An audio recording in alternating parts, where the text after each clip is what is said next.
What up? This is Myron, and you are listening or watching the Rye Bread and Mustard Mariners podcast, that down on the docks, on the other side of the tracks, dive bar style podcast. That again, you're listening wherever the hell you're getting this. Give us that like, give us that subscribe, give us that rating review. We like those 5-tool baseball players, right? But you know what we like more than that on this podcast? Those 5-star reviews. All right, let's get right into this episode. I'm not going to sugarcoat it for you. We are being pretty critical. We are venting a bit. Yeah, it's early. Yeah, I'm happy the Mariners are only 3-4, but I'm not going to sit here and go, let's be patient. We are going to be patient, but I'm not going to sit here and preach that to you. We're going to talk about the shit that we're concerned about, the shit that's bothering us. We're going to get it out of the way because hopefully the Mariners are going to hit this road trip and come back with a winning record, lots of home runs, good defense, no base running mistakes, or at least not as many as we saw here in this last week. Feeling kind of down. How could you not after the last 2 games here in this Cleveland series? But the positive thing is at the end of this episode, you may be into this, maybe not. We are going to talk about something else that's big that's going on this weekend. That's right, Wrestlemania 40. As you know, if you have not picked up, if you're a regular listener, I love my wrestling. So we're going to fill out a scorecard for you. I know you can gamble now on wrestling, believe it or not. So I'm going to help you out. Anyways, I'm going to shut the hell up. We're going to get right into this episode right after this. Get ready to play hardball in the Kingdom. Take me to the ball game. I want to see the Ants. The Mariners are playing hardball. Did it again and again and again. Did it again. Princess Tours, the vacation company, brings you the best show in baseball when the San Diego Chicken plays hardball with the Seattle Mariners and the Baltimore Orioles tonight in the Kingdom.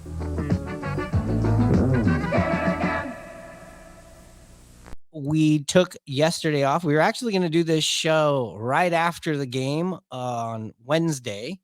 But I think we earned a night off watching that. I actually stayed home during the day and actually caught that game. And I was thinking to myself, that was probably the worst Mariners game and the worst effort I've seen since, I don't know, that Tampa Bay game where the Mariners were booed out of the stadium.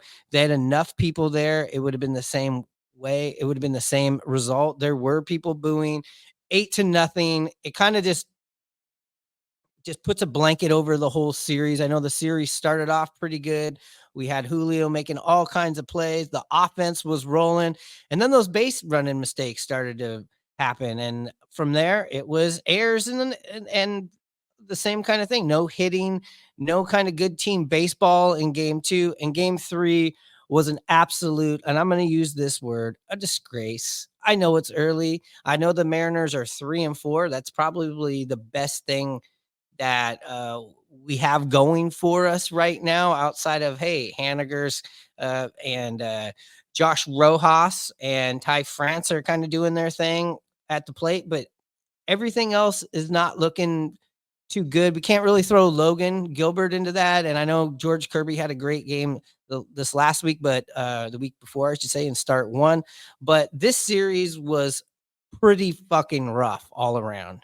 Well, yeah, I mean, I got the notification what the score was, turned on the radio, and then said, oh, all right, well, and just kind of forgot about it, just put it out of my mind because I wasn't going to let it bother me. It's first weekend of the season, yeah, and you told me it's not worth it. I mean, you said that the Mariners looked like your Little League team out there booting the ball around, and it's still 1 weekend, but there's got to be some concerns going on here. Yeah, it's only 1 weekend, so don't get it wrong. By me chastising the way they played is not me freaking out going like, this is the team and the season is over. It's obviously not. So don't get it twisted. If you were coming on here to, hear about the Mariners getting some roses, we're not doing that. We're not giving out roses. We're not giving out hand jobs here on this episode. We are going to get critical about what we've seen. We don't need to pull up stats. It's only been a week. What we saw is what we saw. And this isn't what was happening down in spring training. And again, spring training doesn't mean shit. But this big of a drop off in the last week, especially with the bats, especially with the concentration out in the field. I mean, those are the things that they can control, right? The concentration and the attitude and the body language. Even George Kirby had some shitty body language out on the mound. You can't blame him. But again, we're seeing that side of Kirby where it feels a bit individualistic in out of him. Something that I'm going to keep an eye on, but I get it. I'd be pissed off too. If you went and watched that first inning, it was miserable. It was miserable. Yeah, but there was no errors given by the official score in that game. What was going on with that? They got to figure out a new way to score these games or score what errors are. I know it's usually the rule is what if it touches your glove or goes between your legs, things like that. But first of all, ground ball that I remember forced out at first base by Ty France steps on the bag, gets the runner out, and then doesn't make a throw because he drops the ball, bobbles the ball on the throw home. I don't know if he was going to catch the guy at home or not, but there wasn't even an attempt made. Not an error. That's technically not an error. Yeah, because you can't assume that a double play will be made. And so he slipped out of his hands when he was making the transfer to throw home then? Yes. Gotcha. That's what happened. We also just had the ball being booted around, and I know this wasn't from this game, but we saw JP kick a double play ball, I believe, in the first game, and we saw a collision between him and Polanco. It happened way over on the second base on the right side of the infield. So you'd have to think that's JP's fault for going all the way over there because we're out of the shift era. I know you can kind of move your defense towards second base, but if it's on the other side of the ball, I would assume that is the second baseman's ball. So one of two things happen there, and what's probably one is no communication. I'm not saying that Polanco is not guilty of not communicating, because obviously if JP would have heard something and it wasn't packed, you weren't on the road, nobody was making any noise at that point in the game. It's just kind of strange. We also saw Polanco not come up with a ball earlier in the game. And then again, Ty France had one of those Olay. Actually, I'm saying it wrong and I'm butchering it. This is all I could think of, you know, when I saw Ty France miss this ball with a couple of runners on. I believe there's 2 outs, but this is what this reminded me of. Come on, Dorn, get in front of the damn ball. Don't give me this Olay bullshit. I mean, that's basically, if I was Perry Hill, that's what I'm saying to Ty France when he comes in. Ty France is doing it with the bat. Got no problem there. He had a lot of really good digs, scoops, some good play earlier on, but in this series, especially in game 3, just not a typical game for Ty France at first base. Yeah, and I don't remember if it was this series or the Boston series. There was one kind of thrown up the line, and I called it kind of a business decision not to fully extend. Hey, I get it. The runner's barreling in on you. Maybe it might, from my angle, it's hard to tell. But that ball could have been a lot more up the line, and he didn't want to get his elbow busted in the first week of the season and then his glove taken off. I remember that as well. But yeah, I mean, we have some major concerns, around the corners for sure. Not as much France, but left field's a concern. Second base, like you mentioned, third base. We all expected with losing JK in left and Suarez that it would be a drop off, but it seems that through this first week of baseball, it's a considerable drop off. Yeah, and look, I got some more footage from the game I want to show you because I know you didn't see anything. This is basically sums it all up right here.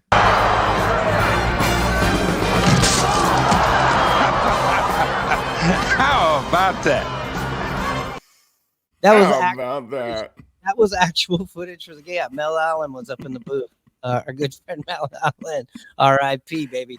No, I know I'm starting off this show a little pissed off and irritated because the game was very irritating. If we go and we look at articles that are written, I think it shows it's a shared sentiment.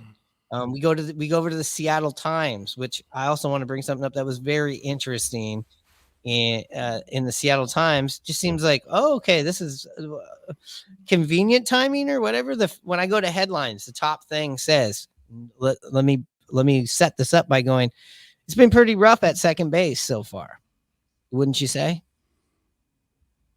Oh yeah, it's definitely been a challenge out there. And look, the top headline: could Mariners top prospect Cole Young ascend to MLB as soon as this summer? Pretty convenient timing. If you go and read the article, there's nothing talking about the Mariners' woes at second base. But I just thought, wow, this article has probably been in his hip pocket for a minute to write up, and he was like, bam, putting it out. That was written by, if you want to go check that out, that is, let's give whoever did this perfect timing. We got Adam Jude dropping this. Um, I mean, day off, it's slow. Next article says Mariners defensive miscues stand out in opening week. We also have, quote, we need to pick it up. Nothing goes right for the Mariners. 8-0 lost to Guardian. Jerry DePoto, he's not doing the Jerry DePoto show. Usually when we would hold off on these episodes and record them on Thursday night, we would have the Jerry DePoto show. I think the tread on the tires is probably all ran out from last year in the off season.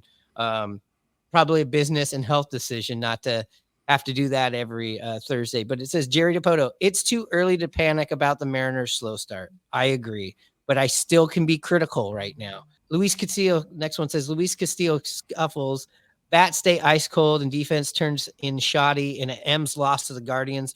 Well, that continued on. That was from game 2, where they lost 5-2.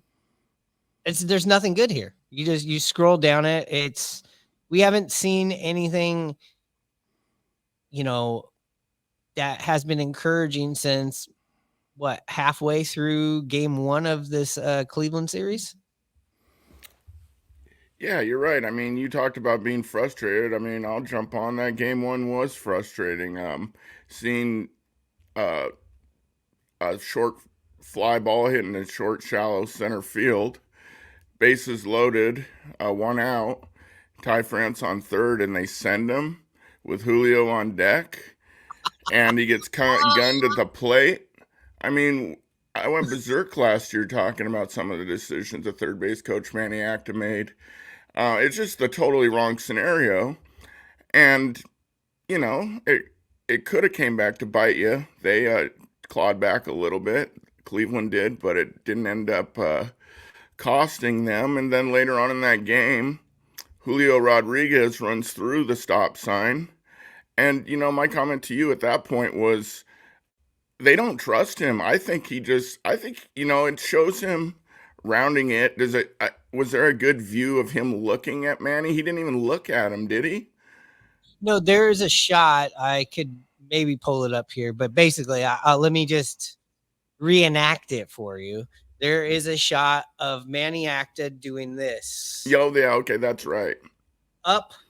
I did not see any spinning, pointing, but there is a freeze frame that I saw on social media. I have to see who it was on somebody's story, so it's down now. The ball is being thrown from the left fielder, and Julio has not even touched third base at that point. So yeah, terrible decision by Julio not looking. But do you think Julio and some of the guys just don't have trust in him and just decided I'm not going to even listen to you, and made the choice on their own? Could there be anything to that? I mean, last year was such a terrible year by him, and then to start off this year in France, I mean, the decision making by him has not been good. To quickly answer your question about Julio, I think that's where you still see the young, amped up, gunslinging runner, base stealer going, I'm going to make this. I'm going to get one of those rounding thirds like Griffey did. You know what I'm saying? He already's got the catch out there in center field. He's not swinging the bat particularly well. He had the big moment in the opening series with the walk-off. But besides that, it's been pretty quiet as far as the last few games, and definitely in this series. I think he was just trying to make something happen. But at that point in the game, especially with Ty France, you were going to have a bases loaded situation with Julio if you just held Ty France. Same thing here. Julio doesn't round third. We got the bases loaded up. We got the bases loaded for what? Polanco, I believe, was up next. Somebody that you really, really needed a big moment, especially at the plate. You never know what was going to happen there. It was either him or it was Garver. Regardless, both of those running errors happened with bases loaded situations with the meat of the fucking order coming up. And from that point on, we ran into the bad defense the next day and no hitting, into even worse defense and nobody hitting the next 2 days. So from that point in the game, on game one, with these two running errors, and it turned into a 1-run game there. Oh, After yeah. that, baseball gods will bite back. They will bite your hand. And we saw it, and it carried over until, if you're listening to this, until hopefully here in this Milwaukee series. Yeah, you're exactly right. They do bite back. But yeah, it started off with coaching throughout this series that has been a pattern. Certainly last year, it's been a pattern that the Mariners haven't been able to score runs with the bases loaded. That was a cause of concern to then run them out of that scenario to get something going this year. And then, yeah, the miscues on the field by the players. Players are the ones that determine the games for the most part. But that was a big part by the coaching staff and just Manny Acta in the first game, and then continued with nothing but poor play. And it was a really rough series. You mentioned also that the crowd got after the team, booed them in game 3. Yeah, yesterday. I mean, you could hear it. I thought I could hear it, but then I was listening to 710, and it was confirmed on there this morning. Well, yeah, good. People are tired of this. I mean, everybody knows, everybody that's listening to this, everybody that's watching, there's been no good consistency. It's been consistently a struggle for a long time. I actually did find the still shot of where that ball was. I got the Zapruder film right here. All right. It's Well, you're pulling it up. I mean, Stephen Kwan, it charges that ball. He's a decent center fielder, probably average arm, not the greatest of arm. But if he's throwing it before he even gets to third, I mean, come on. But basically, I'm going to put this up to the camera. I don't know if you can see it. Oh, but yeah. Yeah. He's a step away from third base. Yeah, it was a bad call. And look, you bring up that Manny's done this before. Anybody, or especially when the Ty France thing is the most triggering, right? Because I swear we've seen this before. I said this in the first episode here on the first recaps. You remind me of the team that I once knew, and that song kept playing in my head again. And then I was like, hold on a second. Why does this feel so familiar? Let's go back in time. It just killed me. I haven't had that rage since, a few years ago when Tom Murphy was dropping all those balls at the plate. I mean, it's just been ridiculous how many times Manny Acta has gotten guys canned at the plate. That was awful. And I'm starting to get my blood starting to boil again right now just thinking about it. It was such a bonehead decision. And like you mentioned, it killed the momentum. You are getting worked up. If you're watching here on the video, your face is getting nice and flush and just. Jared Kelenic did not even reach the dirt before the ball was in his glove. I mean, it was a terrible send. I mean, Manny has had at least a dozen or so guys get hosed at the plate. Sure, I can take a guy on a bang play getting out or safe. You can take that. There's been some frustration ones with Ty France. You can blame that on his speed, but sometimes Manny has to be accountable because he's the one sending him. Not all the times we see if guys run through the stop sign or not. So that can be the case too. But more times than not, it's on the third base coach, including Manny Acta, of sending these guys foolishly and getting guys hosed when it's not even a close play. It's a problem this year. We've noticed it time and time again. I would say Not much around here. Not much has changed. Yeah, with what just happened. And we saw both of those instances. Everything you talked about, not just both of it. You saw Julio running through a sign. We talked about it. Why is that happening? Why is there not some sort of discipline for that? I guess we can't discipline players anymore. We don't have Lou Brown, walking out there and Come on, Dorn, get in front of the damn ball. Don't give me this Olay bullshit. so you're not going to get that anymore. You're not going to get anybody going in and kicking the cooler. The one guy that kicked coolers, we shipped to Atlanta. So it's going to be interesting. This is a big on Scott Service, and this is big on Manny Acta there at third base. And again, you had the Julio running through the signs. We have the Ty France of like, why in the hell would you send him? We got all of that. We got all of that in one game. All of the frustrations that we talked about, like, man, it can't be any worse with this base running. And I get it. Ty France, they said he sped up.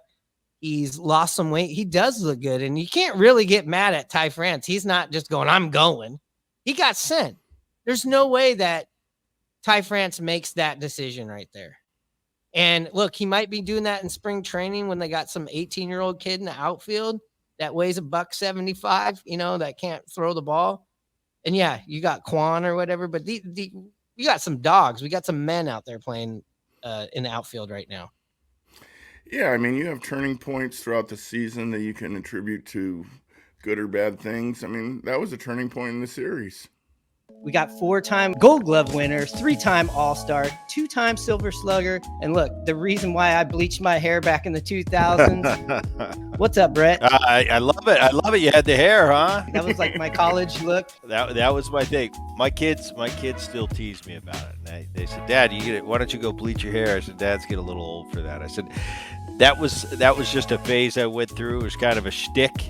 And I used to tell people when I'd bleach my hair, I'd say, the city expects it. So just don't worry about it. Get out of my way. Every 3 weeks, I had my routine. Did you get your hair done by somebody here? I did. No, I did. I had a young lady who would come to the ballpark, actually, and I had a barber chair. It was a hair bleaching station. And there was a couple guys on the Mariners that would get it done, too. But every 3 weeks, she would come in. We had a little office space off the clubhouse, and I'd get it done. So that was fun. That brings back pretty cool memories. As bad as they've played, to be 3-4 is pretty damn good. Yeah, I mean, Cleveland's a good squad. They won again. They're 6-2. And they swing at the ball. They hit contact. They were like this last year. They're not a team that strikes out a lot. They go up and maybe they swing at questionable pitches, but they put the ball in play. And when you're playing against a team that doesn't play defense very well, and you have these power pitchers, I'd say anytime they get the ball in play, that's a plus. And, air, not good played ball, then somebody's going to leave a cookie over the plate. And you know what happens. Yeah, the Mariners really want to play Cleveland-style baseball. They went on and acquired all these guys. They want to be more of a contact team. They had a good spring. They kind of came into the season thinking it was going to carry over, and right now it hasn't. So everything looks bad. Nothing's really going right for the most part. I'll put it this way. Yesterday, I went to the Mariners official website, and I would have talked about this more and screenshot it yesterday. The highlight from the Mariners, because they're only going to spin the positive shit on their website, right? Yeah. It was Rojas forces an inning double play. Okay. Not much of a highlight. Not done yet. This happened in the top of the 9th inning with the Mariners down 8-0. That's the highlight. Yeah, there was a few hits. Here's another thing that was somebody was trying to showcase. Hey, well, they cut their strikeouts down to 8. This is a team that should be 8 and under with strikeouts, the way it's built, the way it's been sold, the way it's been assembled. Again, this is just the first week, but these are the things that I'm going to watch. Oh, absolutely. I mean, yeah, they have told us that, they went out to get this quality hitting team to not strike out as much. That's been a factor. They've always preached defense. They practice it every day. It's not like they don't, practice like they did in previous years. They're still practicing. But even though you practice, sometimes that really doesn't matter. It's the players that, you have on the field that can make you look better or worse, no matter how long you practice and practice every day. But yeah, I mean, the Mariners, it's been a tough start for the homestand. Hopefully getting away, will get their bats going. Yeah, well, let's hope, because I know we're pointing out all the errors and the shit. Here's the good news. Julio's not going to hit no home runs. Cal Raleigh's not going to be a homerless guy. Those explosions are going to come. We got to get Mitch Garver going, another guy that can put the ball in the seats. We've already seen some sort of back spasms with him. So the main guy, if I had to point at somebody, I know everybody's talked about this, is concerning, is Polanco. I mean, right now, Polanco has not played good baseball. We saw him killing the shit down in spring training. But now these guys, as collective, as a group, have to get through some of these valleys and these moments of adversity together. And a lot of these guys have not played together. A lot of these guys have not been on a team together where things don't go well. It's a lot of new faces. And the thing that was kind of concerning with George Kirby kind of visibly being upset about stuff is like, that's not Eugenio out there. That's not Jared. That's not a lot of these familiar dudes that you're kind of huffing and puffing out there. Yeah, I mean, that's the thing we've talked about, and it's concerning is because, we brought these guys in with track records. We got rid of guys like Kelnick that struck out a lot. Eugenio, Teo.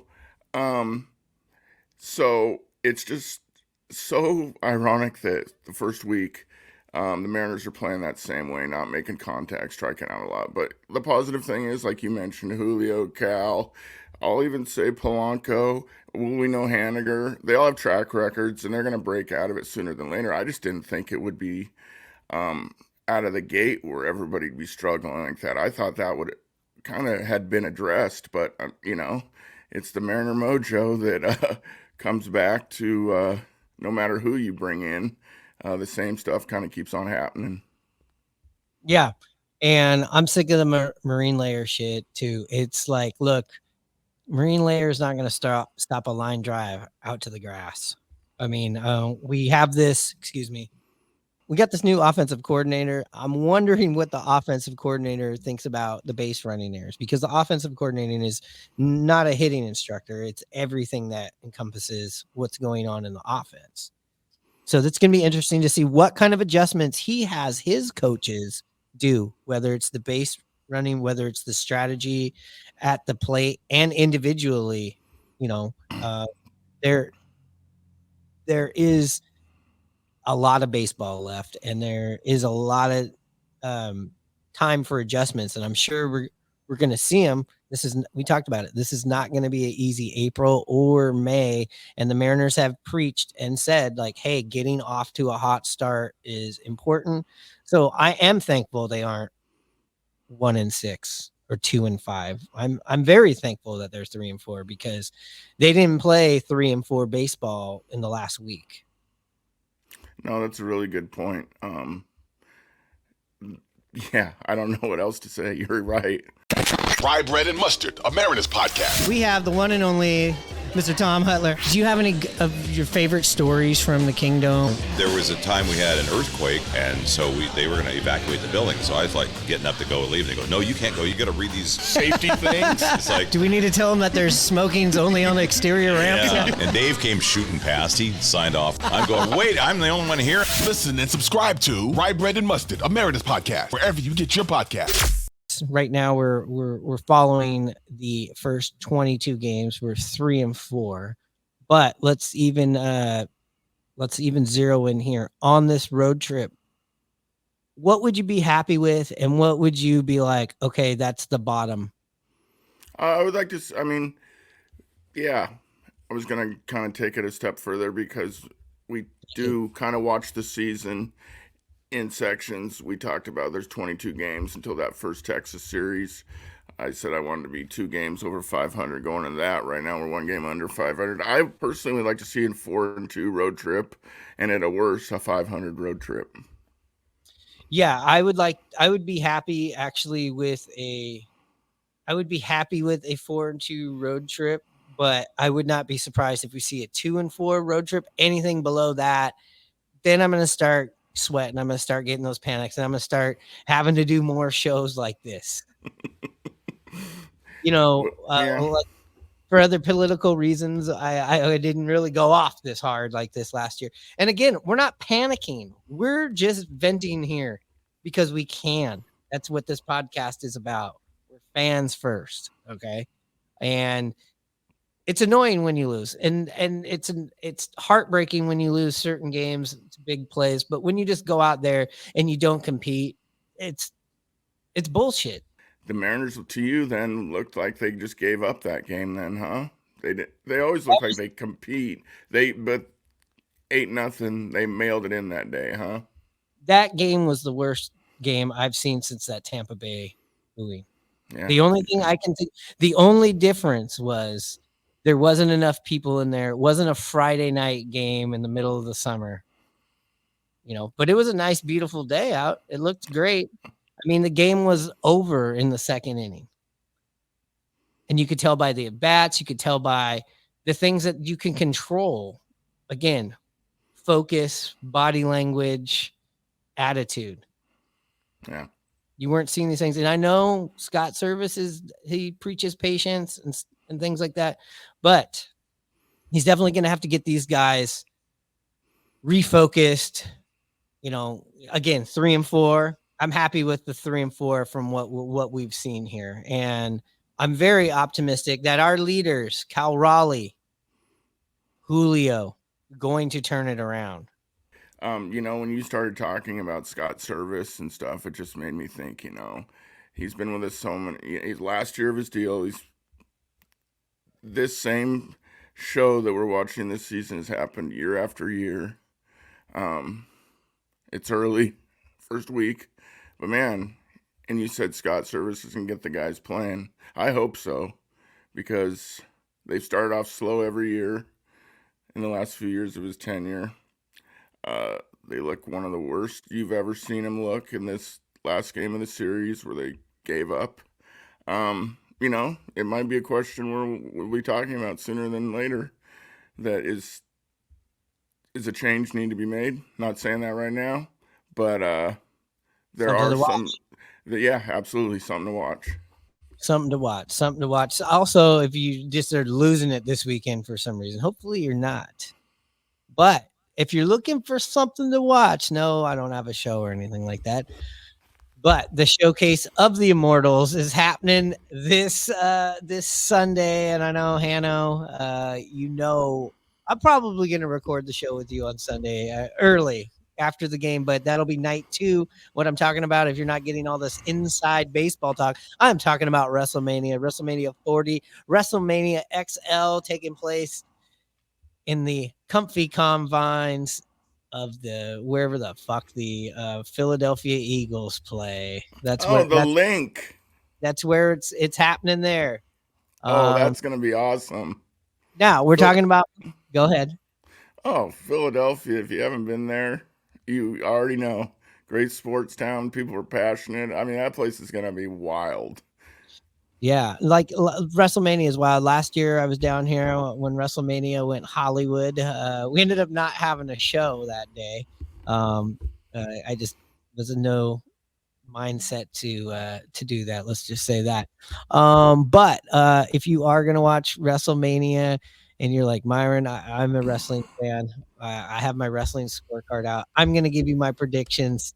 Hannah, why don't you lay some of these matches on me here? Well, first of all, I want to know who these Usos are. Are they brothers, Jay and Jimmy? Jay and Jimmy Uso not only are they brothers, they're twin brothers. And here's a fun fact. Their dad is Rikishi, if you remember Kishi. They're part of the Anawahi Maivia bloodline, which was a blood pact between the two big Samoan families a long time ago. So not only that, cousins with The Rock, cousins with current WWE undisputed champion Roman Reigns, who's been holding this belt down since SummerSlam of 2020. So that's who the Uso brothers are. They have split apart here in the last year, and it is now culminated in a wrestling match at WrestleMania. It's happening on what, night one there? Night one. Night one, Jay Uso. Actually, I'm changing that. I am going with the other brother. I am going with Jimmy Uso with outside interference from the other brother, Solo Sikoa. What do you got next? Okay. Let's go to the Intercontinental Championship with Gunther versus Sami Zayn. Well, Sami Zayn has had a tough road to WrestleMania. Last year, he was in one of the main events. He won the tag titles with Kevin Owens. This particular year, he didn't fare well. Royal Rumble, around Royal Rumble time, he did not get in the Elimination Chamber. He's kind of doing this Rocky story to get back to WrestleMania, and he's now had the help of another wrestler, Chad Gable, who he ended up beating to get the title shot with Gunther, who has also held down this title for a very long time. He's the longest tenured Intercontinental Champion, took out the Honky Tonk Man's record this last year. I see another screw job happening here.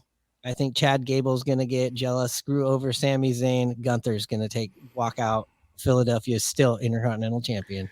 Well, since we've been talking about the Screwjobs family members, I'm looking on the card here, and then we got another match with the Mysterio brothers, or maybe they're not related. Ray versus Dominic. Ray will be fighting along with Dragon Lee, and Dominic's going to be fighting along with Santos Escobar in a tag team match, it looks like. Tell me about that. Well, we're going to see a lot of good lucha Mexican wrestling in this match. Rey Mysterio last year fought his son. It's actually his son, Dominic Mysterio, at WrestleMania. It was a lot of fun. Kind of kept those guys apart all year until about a week or two ago. And Santos Escobar, who was part of the LWO, the Latino World Order, turned on Ray and the crew and put Ray out for injury, came back. They were kind of having a blow-off match before WrestleMania, and lo and behold, who came out to screw over Rey Mysterio but his son, Dominic. So we're going to get a lot of high-flying action in this game. There's going to be a match, and we're going to get a lot of outside interference. I still am going with Rey Mysterio and who's this time? Dragon Lee. Yes, and I think Dominic Mysterio last year, he was paddled. His ass got paddled by a belt from his dad during the match. I think we're going to see a callback to that. And again, I think this is going to start off the Judgment Day, another faction there that Dominic Mysterio is a part of. It's going to be a rough night in Philadelphia for them. Rough weekend, I should say. Hey, I always like these ladder matches they got going on for the undisputed WWE Tag Team Championship, Judgment Day. Who do you like? Who's your favorite tag team partners that you think are going to take this six-pack ladder match? So to save you having to read all those names, I'm going to tell you something. The Judgment Day of Damian Priest and Finn Balor are holding down these titles. Now there's two titles because the Usos combine them, unify them. But Raw hasn't. It used to have Raw, used to have one, and SmackDown used to have one. There's two, and they just put in stipulations that both of these titles are on the line, but it's separate. So what I'm seeing, and I don't know who's going to do it. If I had to pick, maybe Miz and Awesome and Miz and Truth, the Awesome Truth, and then on the other ones, that is a big toss up there.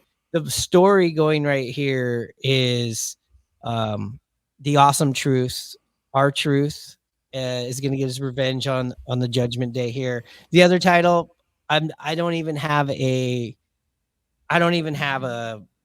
second favorite. Could I see one team getting both titles? Absolutely not. It was meant to be separated for a reason, and I do want New Catch Republic. That's the other team I think that's going to get it, or DIY. I think it's going to be the team that we expect to win one, and then I think it's going to be like one of these dark horses to have the WrestleMania moment. So those guys do it themselves. A lot of Yeah, the Home Depot projects. Yeah, okay. Yeah, a lot of Home Depot. You might catch them over there off of Aurora, right there over at Edmond. And then, well, let's wrap. I will. Let's wrap up. We got a couple more, but let's wrap up on Monday or night one. We're going for the Women's World Championship. Miss Rhea Ripley, the champion, going against Becky Lynch. Who do you got, and how much are you putting on them? Well, I think the man, Becky Lynch, is going to put Rhea Ripley in her place. Becky Lynch is already, safe to say, a WWE Hall of Famer. And Rhea Ripley is the hottest thing going right now. She's held the title since last year. She's dominated. But I think, again, there's a faction together that holds a lot of these titles and a lot of power.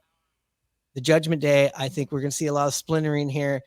I think Becky Lynch needs this more for her career. She's also got a book out right now that WWE wants to sell. And we got to see what kind of adversity, what's the story of Rhea Ripley after she's lost on a big stage, because the last two WrestleManias, I believe she's won championship titles. It's time for Becky Lynch to step back into her place as a champion here. All right, and then another female match in night one: Bianca Belair and Jade Cargill versus CTRL or Damage CTRL. Control damage. Damage control. Damage control. It's kind of a play on like the keyboard, that's how the control's spelled on the keyboard. This is going to be an ass kicking by Bianca Belair, Jade Cargill, and Naomi. And this whatever. And that's Bailey's crew. Or the guys the ladies that are kind of helping Bailey. Wouldn't call her crew, but that's Bailey's ex crew. So maybe we see EO and we see Bailey get into it there in night one to amp up their match in night two. That's what I would like to see. Great card, and that's the final match. Might be the best. The main event: The Rock, if you smell, and Roman Reigns versus Cody Rhodes and Seth Rollins.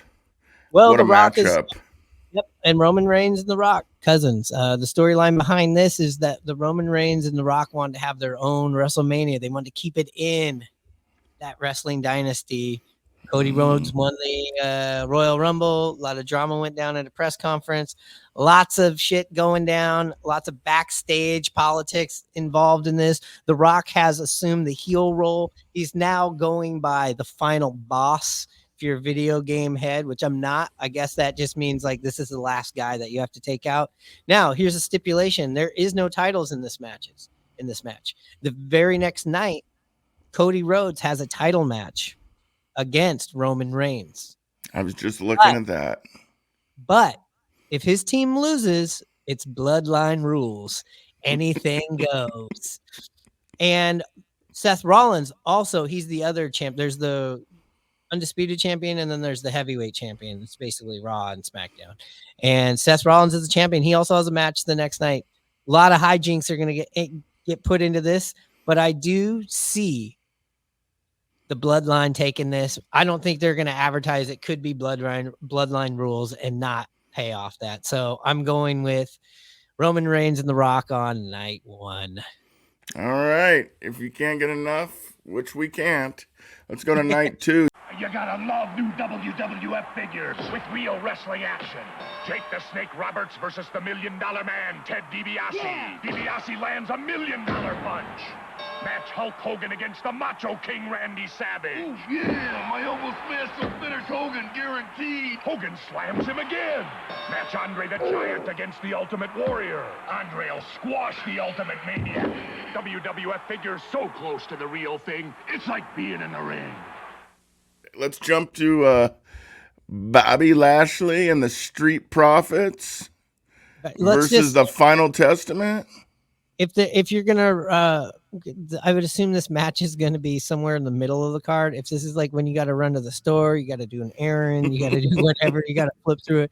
I am so not interested in this match. I can't even give you any sort of outcome. I would say if the Testament loses, they're not anywhere on this level. I just don't know why they would be fed to these guys. So if I had to pick out a scorecard, if I was filling out a scorecard like I am here, I'm going to go with the Final Testament with some sort of hijinks happening. It's wrestling. All right, our next match is a battle of the initials, LA versus AJ, LA Knight versus AJ Styles. Again, another match I'm not interested in. I think LA Knight, he's got a good gimmick. AJ Styles is a legend. The build of this has been too long, too weird. I'm not interested, but I would put everything that LA Knight is going to win. I think it's about building him. This is his first WrestleMania, so it's about building that character right there. And our next match is the America United States Championship Triple Threat match. God. Logan Paul, the champ, versus Randy Orton versus Kevin Owens. What does that mean? It's a triple threat. Owens. Yeah, I got you. I saw it. I read it wrong. So sorry. They're just going to be going at it. And unfortunately, if I'm filling out the parlay, I'm not betting with my heart here. Ugh. Logan Paul's going to squeak through. I hate that guy. We hate the Pauls, but that's what wrestling always needs people to hate. And Randy Orton and Kevin Owens are legends. They are billed right now as friends. I think possibly we could get a feud out of these two coming out of this match, which would be really interesting to watch. And then our World Heavyweight Championship of the World, Seth Rollins versus Drew McIntyre. Well, this is pretty interesting. I think we're going to go with Drew McIntyre here. Ninja's had a beer with him before at the Thunderbird. He actually on 15th Avenue Northwest, that Thunderbird. Right there in Ballard in Seattle. And I actually have a coaster that says, "Hey, Myron, cheers," from Drew McIntyre, 3, 2, 1, because that's like his call before he gives somebody a Claymore kick. He actually got that for me. So not why I'm picking him. That would be a good reason, but I'm not. I'm picking him because Seth Rollins has taken on too many competitors, too many distractions dealing with The Rock in them. And also CM Punk is going to be on commentary. He has a feud with both of them, nursing an injury right now. Some hijinks will work out. I think Drew McIntyre gets his WrestleMania moment where he wins the title and hoists it up in front of the fans, because that's his angle. He's bitter because he was a champion during COVID and nobody respects him from that. That's his angle, which I think is a smart angle. But there is somebody in the Judgment Day who has the Money in the Bank briefcase, and that means that you can challenge anytime, anywhere. I think Drew McIntyre wins this match. Damian Priest comes down and tries to cash it in. He is unsuccessful. Another loss for the Judgment Day. So far, we've lost all the titles. Dominic Mysterio's embarrassed. It's going to be a tough Monday Night Raw for the team that says they run Monday Night Raw. So I think Drew McIntyre gets out of there. I think we're going to see a good feud with him and CM Punk over the summer. Yeah. Oh, and let's go to the WWE Women's Championship. Sky, the champion. What's her name? Io Sky versus Bayley. Io Sky versus Bayley. I think Bayley gets her WrestleMania moment. My sweet Bayley. She won the Royal Rumble. She was the head of a heel faction called Damage Control, who turned on her. but also she doesn't have any friends in the locker room right now, really, because of her being a baddie over the last couple of years. But I think Bailey, been in the WWE, she's not had the best record, or been injured, or not on the card in WrestleMania, and she's, to me, a Hall of Fame wrestler. I think she gets her moment, well deserved, right here. I'm going with Bailey. If you know, and we also might see the Bailey buddies. So if you know, you know. If you don't know, Google that. And our headliner, the one we've all been waiting for on night 2, the undisputed WWE Universal Championship, Roman Reigns versus Cody Rhodes. So Cody Rhodes, saw him lose last year, and I was in the crowd. I have video of this. I should put it on our YouTube page. Probably get more downloads than our actual podcast. Yeah, I'm saying this is pretty good. I like this. Yeah, it's enjoyable after talking what we just saw with Mariners. So what you got to know about this match is that this is a rematch. Cody's worked his ass off to get back to this. Roman Reigns has held this title, manipulated his cousins, manipulated everybody. He's the master manipulator. He's got Hall of Famer Paul Heyman. He is the counsel to the tribal chief, who is Roman Reigns. Roman is, and again, this is bloodline rules. So you're going to have The Rock down there. They might make somebody a guest referee. The only way Cody is winning this match is if he has some backup, if he has some Avengers. There's been lots of rumors. Might see Stone Cold Steve Austin come down to cancel out The Rock. Don't think it's going to be Triple H because he has a different role going on, but there were some seeds right there. Also, we might see John Cena. John Cena has been one of The Rock's biggest foes. We also could see Jay and Jimmy. They're going to be down there. Another rumor is that Seth Rollins might come in here and screw over Cody, because they're recently new friends that were like bitter rivals, but they're working together. Anything can happen here, but I feel like they're going to give this title to Cody Rhodes because the Cody crybabies, that's what The Rock calls all of Cody's fans, the internet trolls. I think Cody's deserved it. If you had Roman win again, I don't know what you do with this story. If The Rock, there's another rumor The Rock might fuck over Roman. You don't know this is, but if I was gun to my head here, picking something, or my head, I should say, in a vice, you get the drift. I'm betting the bank, probably Cody. I would put Cody. Who do I want to win? Roman Reigns, because I really like to see the fans get swerved. I love when fans get swerved, and I like to see what they can do with storylines where you're like, you thought we were going here and we're going here, and I like to be left on my toes. Definitely after watching wrestling, ever since I went to the Tacoma Dome with my dad and saw Hulk Hogan and Kamala. Before we give you the belt here, you've watched what?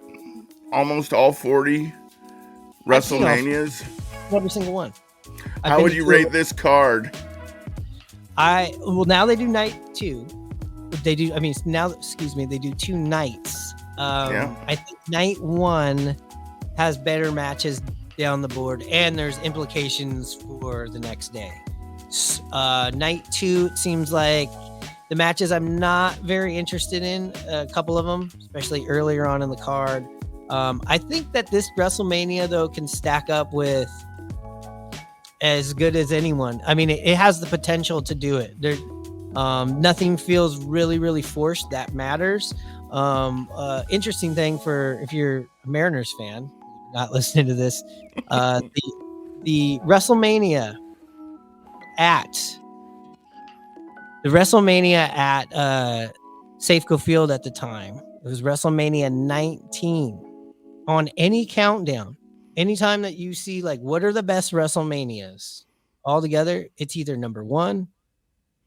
And guess who's the number 2? It's either always rivaled with that with WrestleMania 17 that was held in the Astrodome. So it's Mariners and Astros for the most part. There's other ones that get thrown in there here and there, but those are pretty much the constant to especially people in our age group and younger. Those are the ones.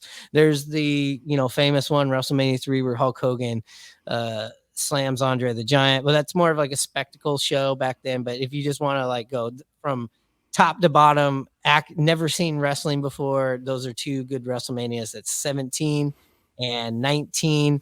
Last year was pretty good. Not as good as those ones. This one has the potential. Again, it's 2 nights, 13 matches. But that's how many matches they used to kind of put on one night. And it would be like a 4.5 hour thing. Now that they're doing business a little bit different, I think the lockdown did that, really forced them to do that in 2021 when they brought it back, where they had half the people were cardboard cutouts and they had fans. So they kind of had to do that. And I think it was really successful. And it made there wasn't as many of those lulls in a 4.5 hour show. Like each show will probably be about 3 hours. So there's 6 hours of wrestling. And if you're hardcore, they also have NXT. That's more of like WWE's developmental. That's actually on Sunday. It's called Stand and Deliver. And that's early on. I'm not going to go through that card. I would get them all wrong. But let me say one thing to you. Suck it. No, but before that, let me hand you your belt. Yeah. The championship belt. We are going to be following along to see how you did to make sure that you keep this belt. Let me hand it to you. Hand it to me this one. Oh, thank you. Thank you. If you're watching on YouTube, wow, that's a beauty.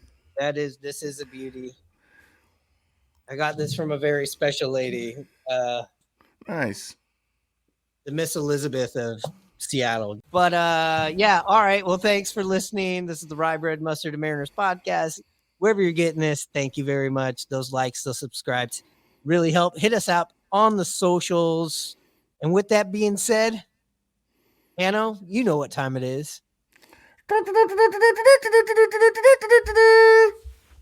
Suck it. All right, it's charged. But for WrestleMania weekend,